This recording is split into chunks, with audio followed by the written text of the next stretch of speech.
காலை வணக்கம். தினம் ஒரு திருக்குறள். அதிகாரம் 33, கொல்லாமை. குறள் 329.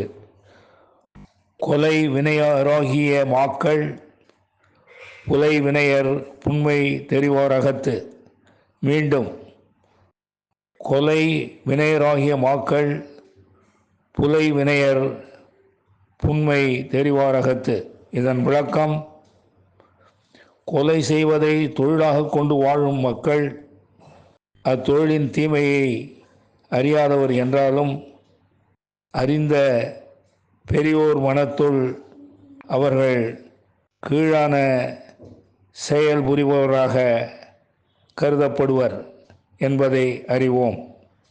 மீண்டும், கொலை செய்வதை தொழிலாக கொண்டு வாழும் மக்கள் அத்தொழிலின் தீமையை அறியாதவர் என்றாலும், அறிந்த பெரியோர் மனத்துள் அவர்கள் கீழான செயல் புரிபவராக கருதப்படுவர் என்பதை அறிவோம்.